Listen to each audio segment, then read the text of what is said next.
Welcome everybody to this beautiful building. I'm John Buck, and I want to introduce the most interesting, welcome, a great person to work with, Alderman Benjamin Riley. How about Benjamin? Alderman Riley. Thank you, sir. Thank you.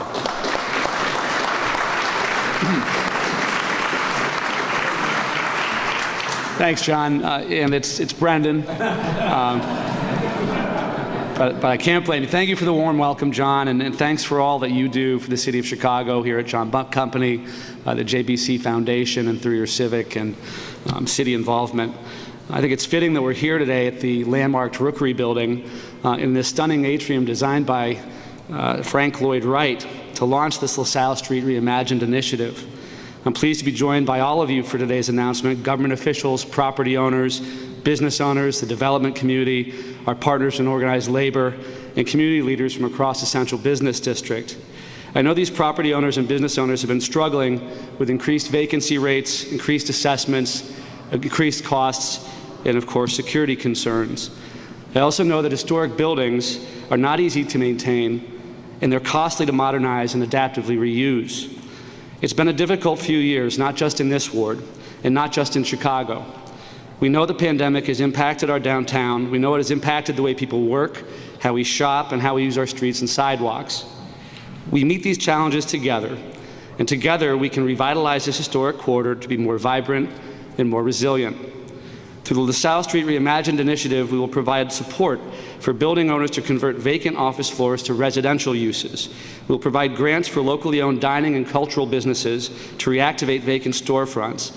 We will improve our public realm to make this a world-class street again. I look forward to working with all of our partners in the private sector and in labor, and in our community partners here in the Loop. And certainly we'll have a continued dialogue with the City Department staff to make sure we get this very important project right. Thank you very much for being here, and now I'm very pleased to introduce our Mayor, Lori Lightfoot.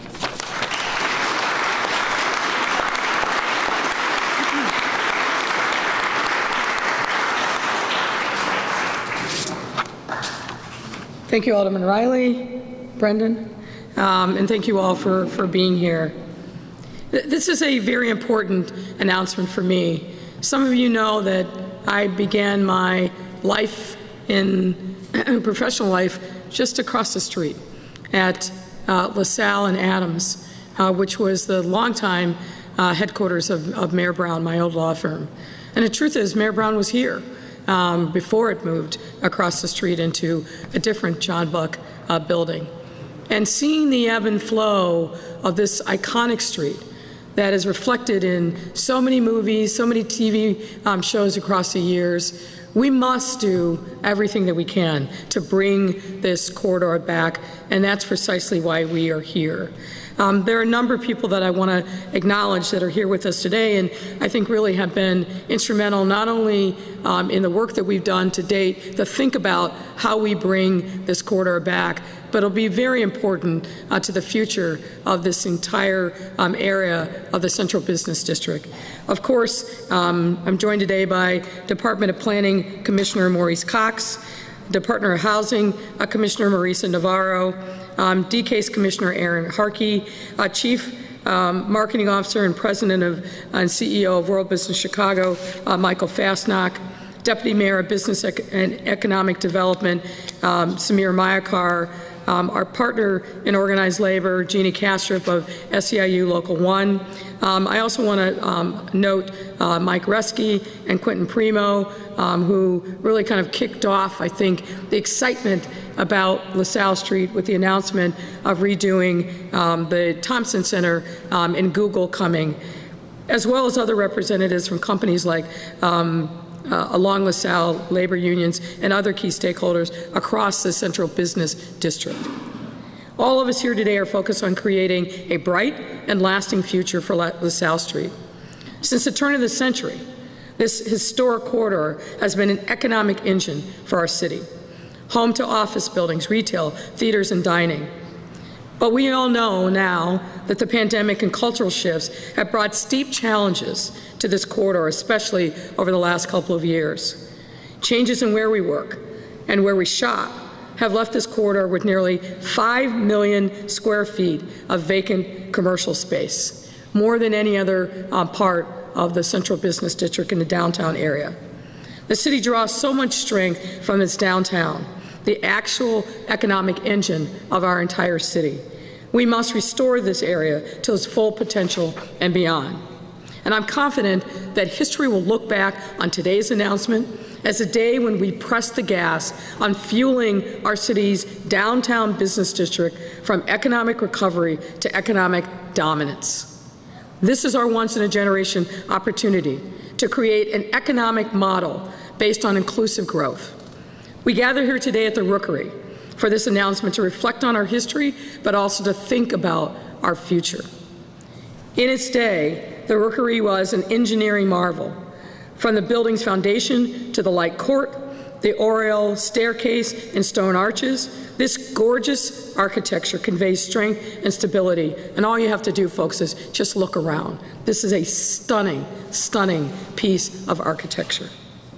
And similarly, up and down LaSalle Street, developers and architects and buildings like this have played essential and important historic roles in the history of the city and in particular the Loop.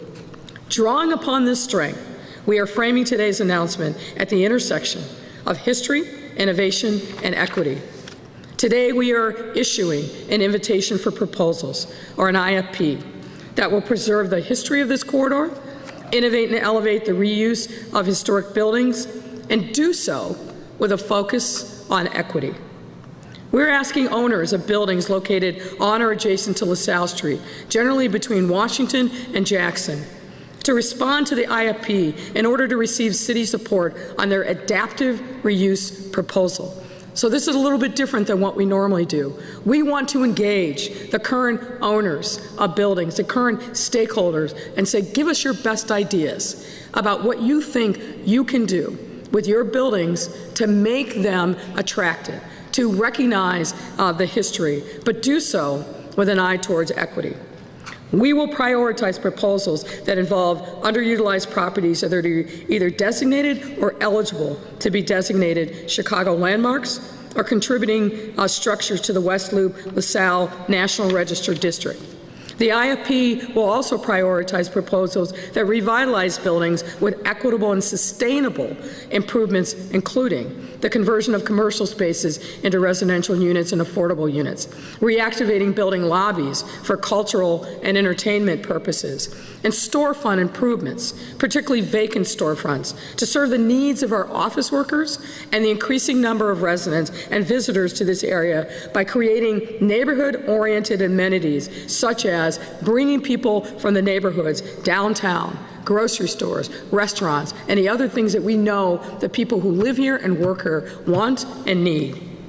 Our 2021 Central City Recovery Roadmap, which outlined our post-pandemic recovery plan, along with other planning studies, have shown us that mixed-use developments and mixed-income housing is essential to the Loop's sustainability and resilience. So ushering in these developments must be part of our path forward. Similarly, we know that engaging our residents in this process is and always is the best path forward. This can't be a proposal by a few people in a closed room. It can't be top-down. We've got to engage the people who are living and working here and making sure that we are being responsive to this moment as they define it. Much like the citywide plan, we will, Chicago Framework Plan, we are calling upon community members and stakeholders to tell us what this neighborhood needs and what would make this neighborhood flourish. With city funding and resources, we can ensure that the ideas and dreams of community members are incorporated as we invest in affordable housing and increase minority participation along this iconic roadway.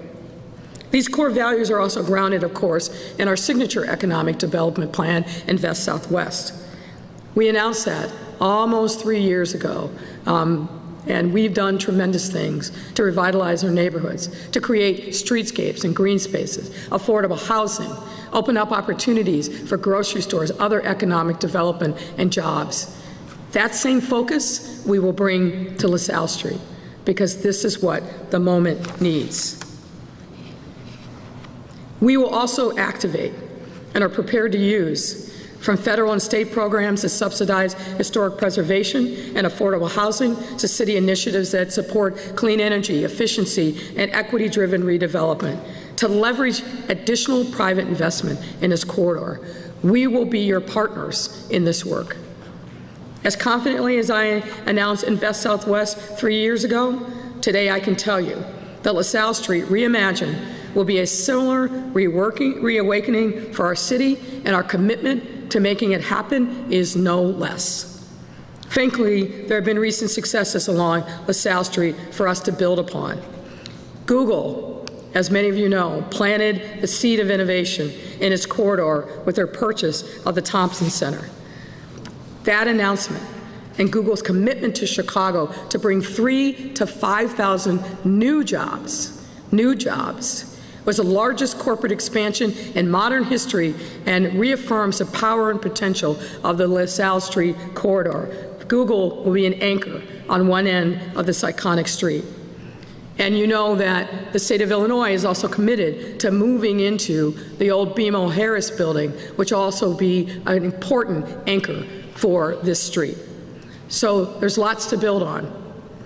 And just on Friday, we were selected to host the International Downtown Association's 2023 conference, where we will welcome 1,200 leaders from around the world to Chicago's Loop. Across industries, people are recognizing and betting on our central business district, as they should. And this new initiative will only enhance our downtown. So before I close today, I want to ask everyone to please spread the news about our invitation for proposals so that we can have a robust array of ideas to revitalize the street. Given the talent and innovation in this city, there are going to be amazing ideas that come from this process, I have no doubt.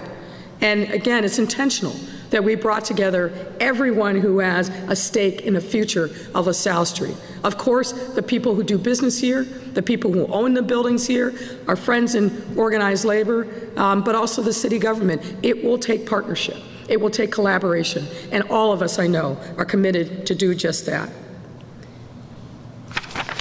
Some people believe we can only invest in our neighborhoods or in downtown, either or. But I'm here to tell you, again, we have proof points that demonstrate that we must and can do both, and we will continue to do that. We can invest in deeply disinvested neighborhoods throughout our city and have a thriving, bustling downtown. The future of our city as a great global leader depends upon us doing both. And I think we've demonstrated beyond any doubt that both and is what we must do, both and is what we have done, and both and is what we must continue to do.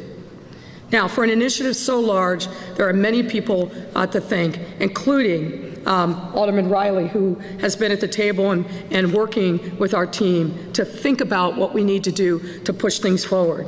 Of course, the city commissioners and their teams, from planning, from CDOT to housing and DCASE. I always have to thank Deputy Mayor Samir Mayakar, who continues to work magic in every major economic development plan that we do. His fingerprints are all on it, so thank you, Samir. And I would be remiss if I didn't also thank Michael Fastnack, an incredible thought partner and leader who has helped us move forward on so many important initiatives. I also want to thank the Urban Land Institute Chicago and their work to help us re-envision the future of LaSalle Street. John O'Donnell and his team at Riverside Investment and Development. I think John's over here in the corner. Thank you, sir, for all the great things that you're doing all across Chicago. Your leadership in engaging stakeholders in this corridor is going to be invaluable. And I also have to thank our local labor unions, and particularly SEIU Local 1, who will undoubtedly be very instrumental in the work ahead. I'm excited about this opportunity. I think it will prove to be one of the most innovative and great things that we've done over the course of my tenure to make sure that our downtown continues to be the engine that pumps the blood to the rest of our body of Chicago. We've had a great 2021. We're off to a great start in 2022, particularly when we think about the number of investments that have come to our city, the number of corporate relocations and expansion, the amount of venture capital that's coming to help fuel our businesses. The strengths of our core industries have never been stronger, but there's always more challenges that we can tackle. This is one of them, and we will succeed. At this point, I'd like to welcome up Commissioner Cox to say a few words. Commissioner.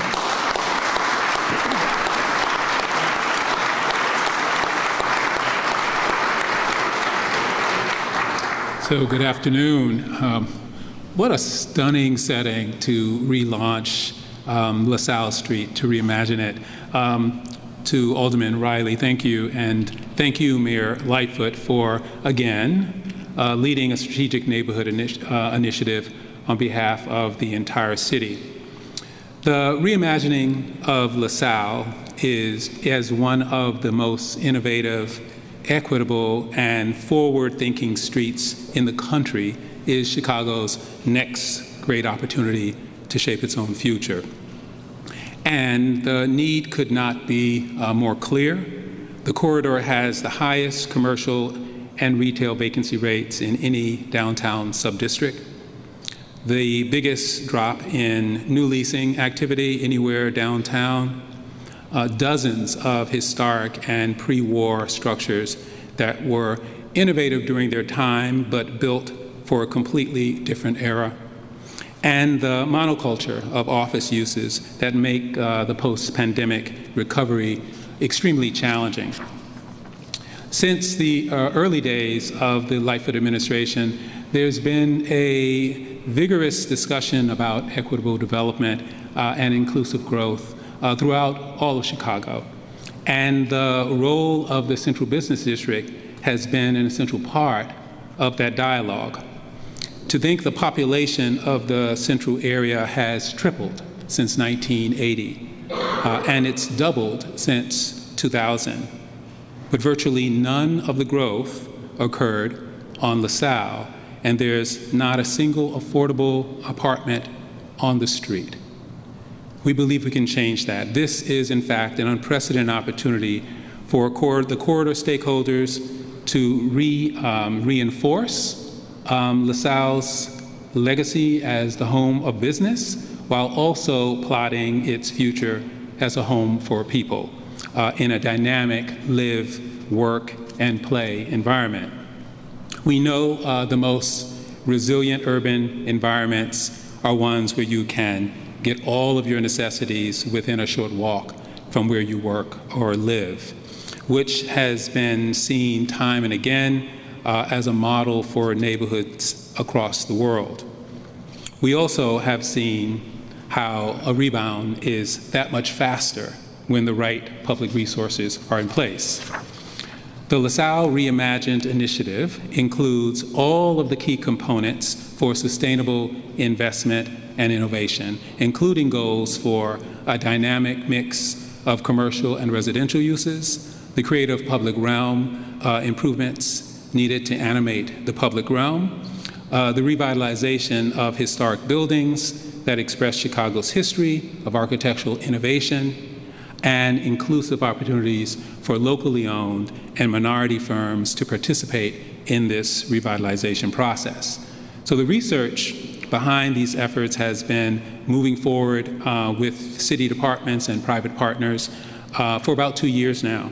In addition to the Urban Land Institute Technical Assistance Program report and the Central City Recovery Roadmap, the Planning Department has been performing a series of analyses and case studies of corridor buildings to assess their adaptability for partial or complete residential conversion, as well as opportunities for public realm upgrades that acknowledge the corridor's kind of vertical orientation while making it more welcoming at the pedestrian street level.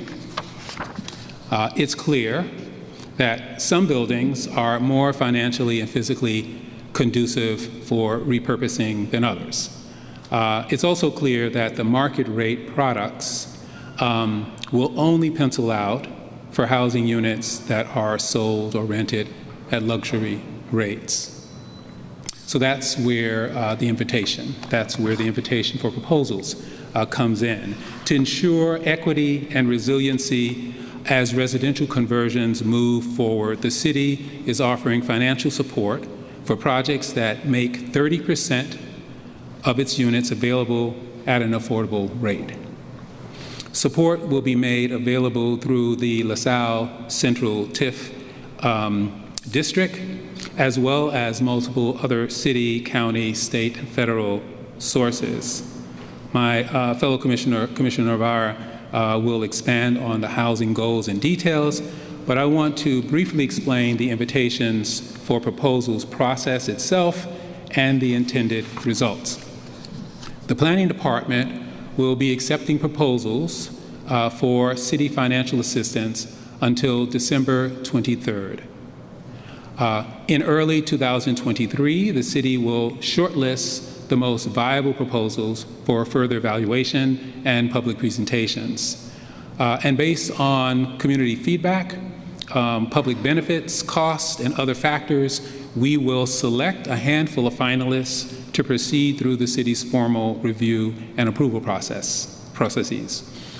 To be clear, the invitation for proposals is specifically for construction costs involving mixed income housing and locally owned dining and cultural amenities, generally between Washington and Jackson. We will also be accepting applications separately from the invitation for proposals for projects that revitalize storefronts, lobbies, and former bank floors for neighborhood-oriented uses that are so essential for the live, work, play experience we're imagining. That process will be through the department's Small Business Improvement Fund and be made available for grant applications in the coming months ahead. Under the direction of CDOT, Commissioner Biaggi, the city will also perform an engineering assessment of the LaSalle physical and structural conditions, and then enlist a world-class design team to design a public realm that represents the best in mobility, innovation, safety, and technology integration, where live, work, and play amenities are steps away from everyone's front door. So before I turn it over to our housing commissioner, let's fast forward and on LaSalle 5 years from now and beyond, when mixed income projects are open and hundreds of new employees on it represent the full spectrum of incomes that make the city their home. When Google's new headquarters at the Thompson Center is fully functioning, when former bank floors and other grand spaces have been repurposed or activated as exciting destinations, and when LaSalle's plazas and streetscapes offer more opportunities to linger, to relax, to enjoy hundreds of millions of dollars of new neighborhood investments. Chicago will have one of the most advanced, equity-based urban corridors in the world, in the heart of its most accessible neighborhood. Instead of a 9 to 5 atmosphere, LaSalle Street buildings will be active all day and into the night. Instead of office destinations, people will be coming for dinner and to see cultural installations and to attend events and street festivals and to go home to hundreds of affordable apartments. The entire corridor, the loop, the central area, and the entire city will benefit from this effort, and we invite all developers, property owners, and investors to consider this call for projects. I want to give a quick acknowledgement to the members of the city staff that made this possible. Deputy Mayor Samir Mayakar, for your leadership. First Deputy Commissioner Melvin Wesley, for your vision. our deputy for the central area, where she's Cindy Rubik, and her central team, including our lead planner, Emily Throne. So I encourage you all to visit the LaSalle Reimagined website at chicago.gov/LaSalle Street, register for our updates, and be a part of the mayor's equitable and exciting vision for the heart of downtown. So thank you, and I invite Commissioner Navarra to speak.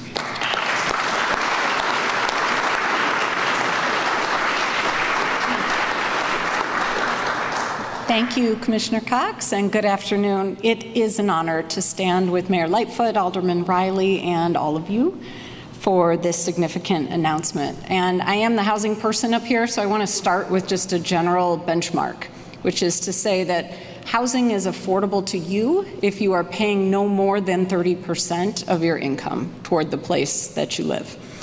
And some of us can't reach that 30% benchmark without some help, either because our income is too low or the rent is too high, and that's where the Department of Housing comes in. And at the Department of Housing, we believe that those who need a subsidy to live affordably should have just as many options of where they can live as those who don't need a subsidy to live affordably. We believe in the equitable distribution of affordable housing across all 77 community areas, so every Chicagoan can choose and remain in their neighborhood of choice. And that means that we use every financial incentive and tool in our arsenal to expand access and choice. And that's why we're here today. So thanks to Mayor Lightfoot, the LaSalle Street Reimagined initiative presents a really unique opportunity to revitalize this corridor and repurpose these formerly commercial buildings for housing units, and to include 300 affordable places to call home in the central business district. So often the main way that we get affordable housing in amenity-rich areas like this is through the Affordable Requirements Ordinance, or the ARO. But to date, there are only 2 completed ARO units in the central business district, and as you heard, 0, in fact, on LaSalle Street. So 300 affordable units through LaSalle Street Reimagined would be, I have never used a statistic like this before in my life, would be a 14,900% increase over the 2 existing ARO units in the district. So here's the really important part. These buildings on their own would not trigger the Affordable Requirements Ordinance. So without the crucial infusion of public dollars into these redevelopments, we would continue with 0 units and 0 opportunities for people who need a subsidy to live affordably to live here on LaSalle Street. Where, this is really important to me, the neighborhood elementary school, the one you don't have to test into or lottery into, is the incredibly diverse and high-performing South Loop Elementary. So 30% of these units being affordable reinforces our commitment to the equitable distribution of affordable housing across all 50 wards and all 77 community areas, including this one. Today marks another step in our work to ensure that every resident has the opportunity to afford to live anywhere in this amazing city. I would like to introduce next Commissioner Harkey from the Department of Cultural Affairs and Special Events. Thank you.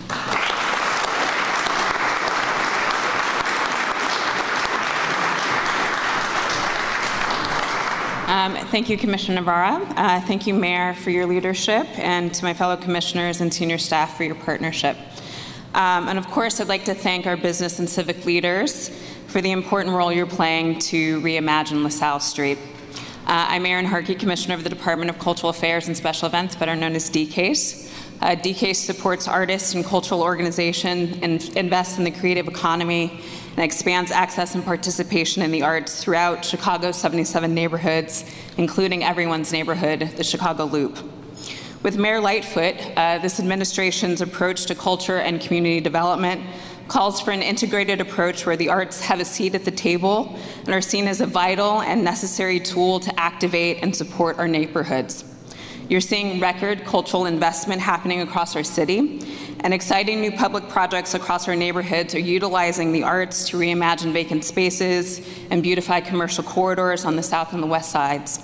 This is also true for downtown, where we've seen innovative projects emerge like Lunch on LaSalle, Be a Part of the Art, and Activate event presented by CLA. For the upcoming year, DCASE's goal is to turn challenge into opportunity and to help spur the creative reimagining of LaSalle Street.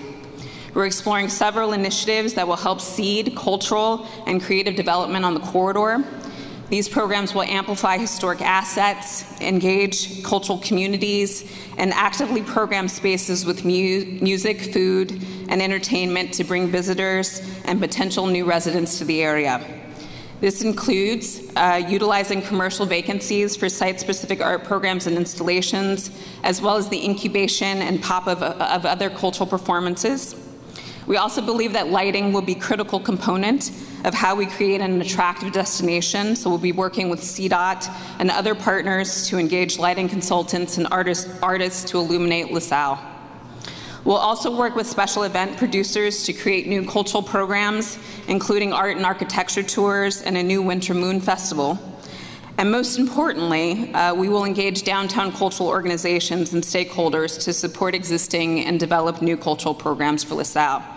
And speaking of special partners, I'd like to give a plug for a cultural program called Open House Chicago, which is a free public festival from the Chicago Architecture Center that will run this month in October from the 15th through the 16th to provide behind-the-scenes access to architecturally, historically, and culturally significant sites across the city, including the Central Standard Building and the Chicago Board of Trade Building right here on LaSalle Street and throughout the Loop.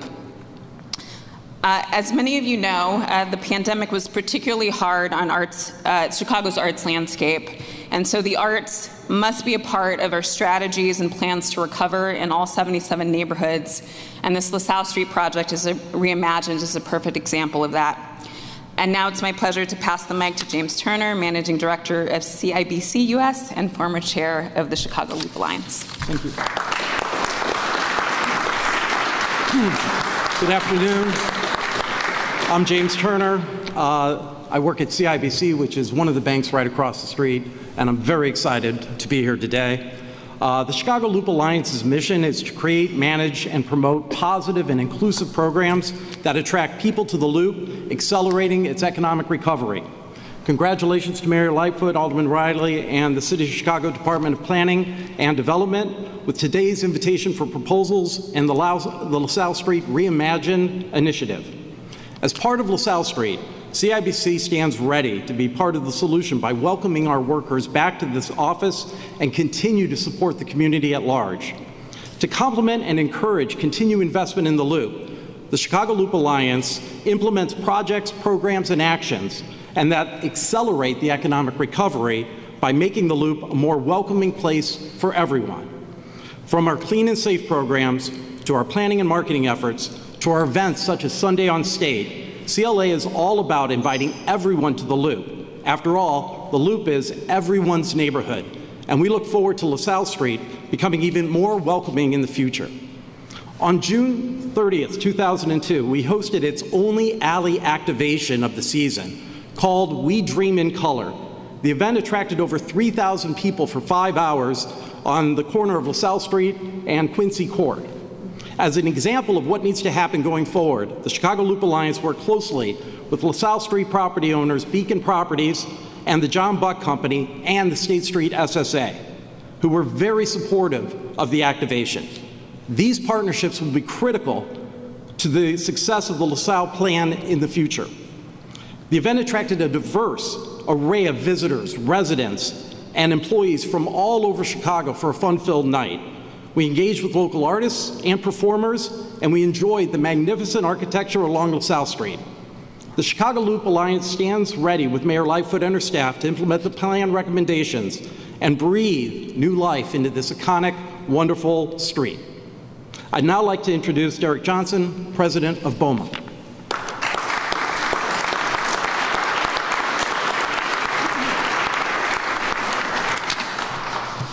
Good afternoon. I'm Derek Johnson, Senior Vice President at Zeller and President of BOMA Chicago, the Building Owners and Managers Association of Chicago. Our trade organization represents the vast majority of rentable office space in our city, including many of the office buildings in the LaSalle Street Corridor. I'd like to thank the Rookery and the John Buck Company for hosting us in this historic building today. Prior to the pandemic, downtown Chicago office buildings spent nearly $2.5 billion in annual operating expenses, injecting $5.3 billion into our local economy and supported 33,000 direct and indirect jobs. Working with our partners in organized labor, our buildings employ thousands of Chicagoans from every neighborhood and drive the economy for the entire metropolitan region. Most importantly, Chicago's office buildings brought nearly 650,000 people from all over our region to work in our downtown. These office goers make possible the restaurants, retail, theaters, and other businesses that power our hospitality, arts, and tourism industries. This infrastructure, in turn, makes our city more appealing to live in and supports the retention and recruitment of talented residents that businesses need to grow. Our downtown is what makes Chicago a world-class city. Let me repeat that, a world-class city. Hear, hear.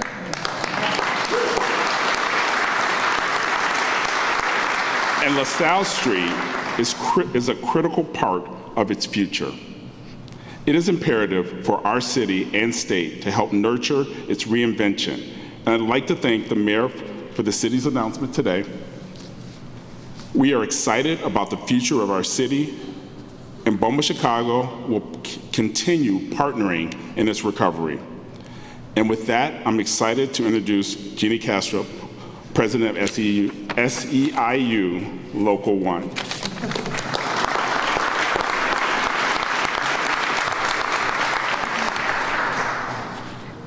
Good afternoon, everyone. My name is Jeannie Castrop, and I'm the proud president of SEIU Local 1. SEIU is a union that represents nearly 50,000 working people across the Midwest, including 30,000 janitors, window washers, security officers, door staff, residential maintenance workers, and building engineers here in downtown Chicago and the Chicagoland area. We're proud that this event that is being held today is being secured and cleaned by SEIU Local 1 janitors. As tenants and workers and tourists come back into our downtown, Local 1 members have worked tirelessly to revitalize the Loop and make it a desirable place for people to work, live, and visit. During the pandemic, our members were essential workers. When many of us were able to work from home, our workers risked their life every day showing up to work to ensure that buildings were clean and safe. The Reimagine LaSalle Street is a forward-thinking project that supports this effort of revitalizing our Loop. Not only will it fill these vacant buildings by providing hundreds of jobs and ensuring the jobs remain, but I'm proud to be here because as I was sitting here thinking about it, it will be the first time that our SEIU Local 1 members will have the opportunity to reside where they clean and secure buildings, a job that they have taken great pride in the 100 years of our union's history.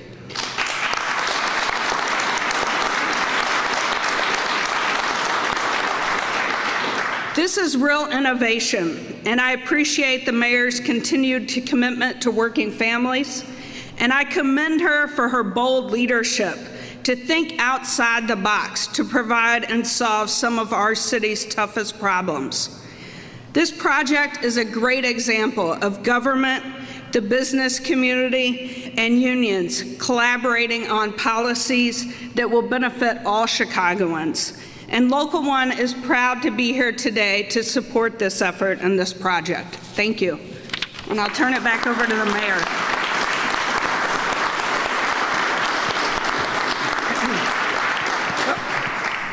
Are you coming in? Okay, fine. I laughed before we started. I told Jeannie, the last person to speak, got to answer all the questions. But before we take questions, I do want to highlight one of the things I think that Mr. Turner from the Loop Alliance said. The Loop is Chicago's neighborhood.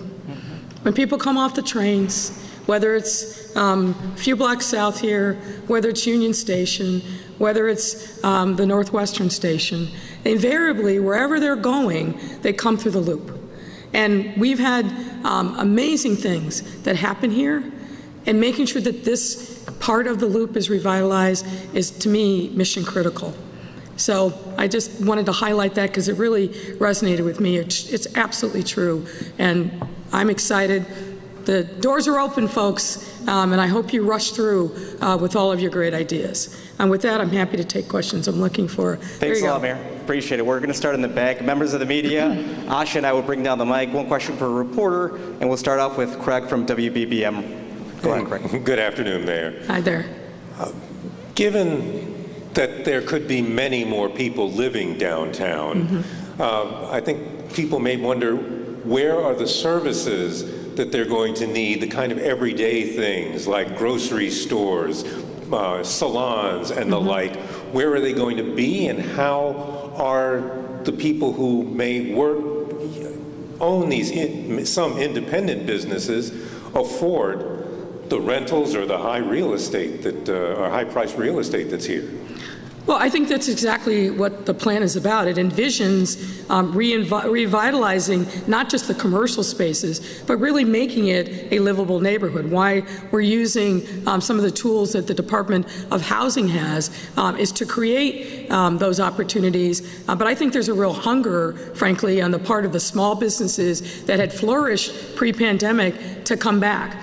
It is about creating those grocery and dining opportunities, the dry cleaning, the shoe shine folks. I mean, this was a full service, very vital part of our economy pre-pandemic, and really it started to slow down before the pandemic. But I think this gives us the opportunity to create all those amenities, and I'm really struck by the point that President Kastrup raised. The workers that are responsible for making sure that these buildings are clean and safe, it'd be a great thing for them to be able to live within walking distance of the places in which they work. But if you look at the plan, that's exactly the kind of things that we hope will be part of reimagining this LaSalle Street Corridor. And again, I just want to be clear, we're talking about it as LaSalle, but we're really talking about 1 or 2 blocks east and west of this area to revitalize the entire corridor.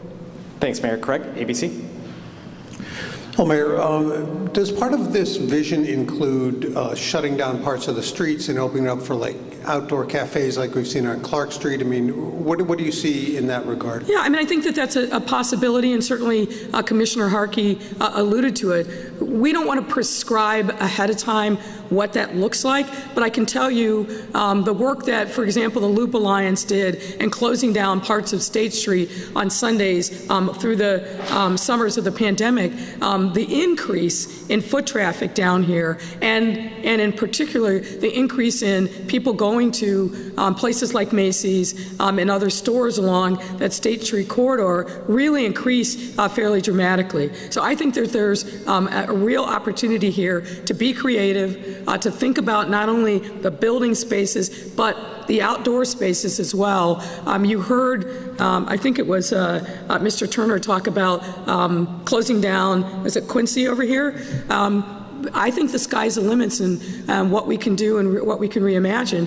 It's about being innovative and creative and revitalizing the opportunities for folks to really see this as not just the place that you go and work 9 to 5, but the place that you live and the place that you come to for entertainment as well. Justin Cranes. Hey, Mayor.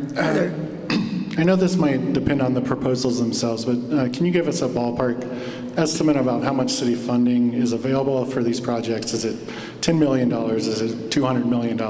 And go ahead. Just, because as the commissioner said, if a private developer wants to do these conversions, they wouldn't need a zoning change necessarily, and they could do it all at market rate. So I imagine it's a significant chunk of money.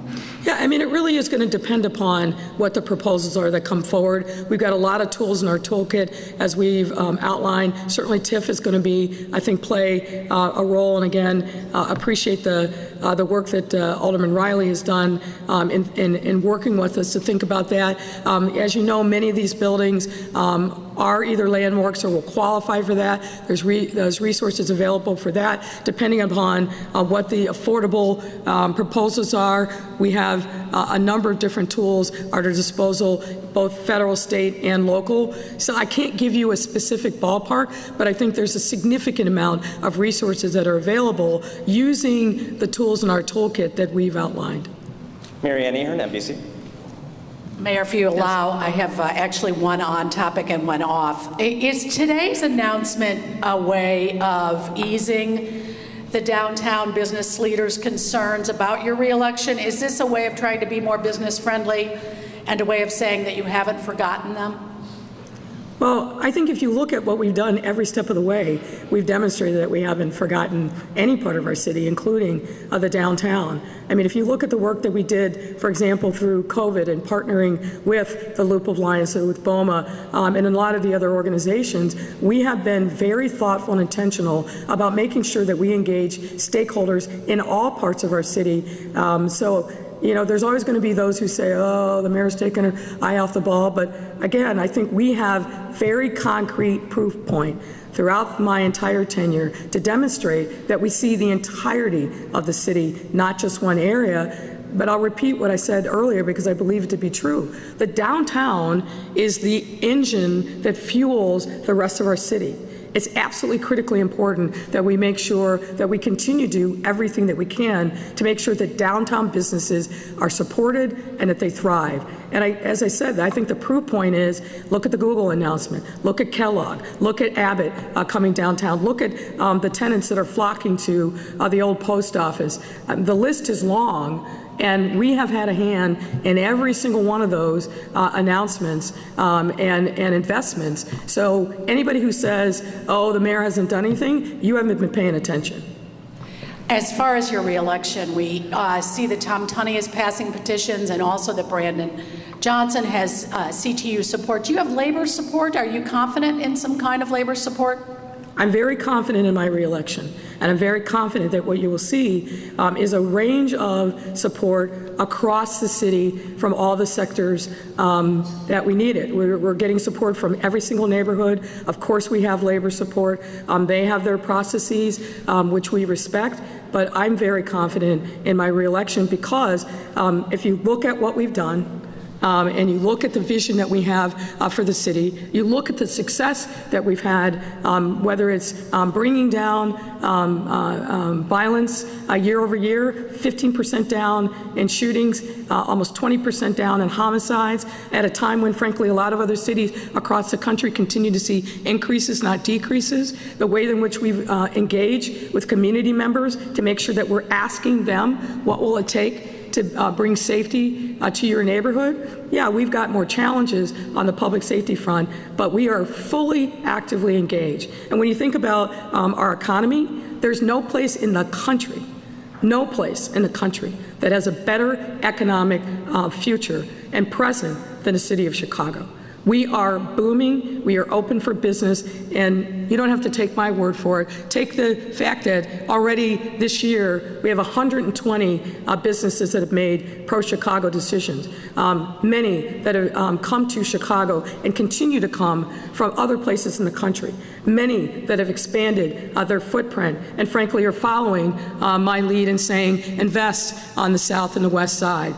There's no other city in the country that is doing what we are doing on the economy, what we are doing in stitching back the social safety net and meeting our residents where they are, particularly those most vulnerable residents. You can't find a better example of what progressive, pragmatic leadership looks like in the country than right here.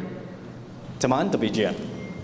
Hi, Mayor. I like what Mary Ann did just now, which was an on-topic question, and then I have a question I think we all are going to want you to weigh in on. So you all are just breaking the rules. As usual, right? As usual. Next May 20th or May 20th of next year is the mayoral inauguration. Where do you envision we will be with your Invest Southwest program then? Well, where I will be that day is getting sworn in for another 4 years. And where we will be regarding Invest Southwest is $2 billion plus in additional investments. We will have broken ground by then on probably 5 or 6 projects. We've already got several that have shovels in the ground right now. We will continue to make sure that we make the investments in streetscapes, in open spaces, green spaces. We will have a number of new pop courts, that's public plazas that we are very focused on reclaiming vacant land. And I think what you're going to see is people saying, you know, the cynic said she couldn't do it. But we see the proof in the pudding because we're seeing the vertical rise of projects all across the 10 communities that we focus on in Invest Southwest. And yeah, that will be part of my inauguration speech. Could you tell us, Mayor, what happened at the police training facility on the west side? Was this a training exercise for your security detail?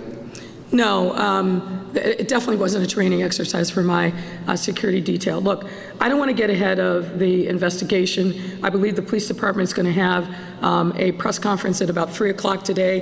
They'll provide more details. Obviously, it's early in the investigation. I think we have some sense of what happened, but I don't want to get ahead of the work that the detectives are actively doing right now. But the police department will talk about it at 3 o'clock. Thanks a lot, Mayor. That concludes our Q&A. I'm going to pass it off to Michael Fasnock, who has some final remarks. Thank you, Mayor. So it's a good thing now you don't have to watch the evening news to see news making in real time. I just want to bring us back and close into 2 real reasons why we're here today. First, we as a city have suffered too long in believing in the false dichotomy. You can either do downtown or the neighborhoods. You can either do Loop or the South Side. Today, jointly, we all stand together to show all of our residents we cannot just do both. We have to do both, investing in downtown and the neighborhoods to call ourselves truly an amazing global city.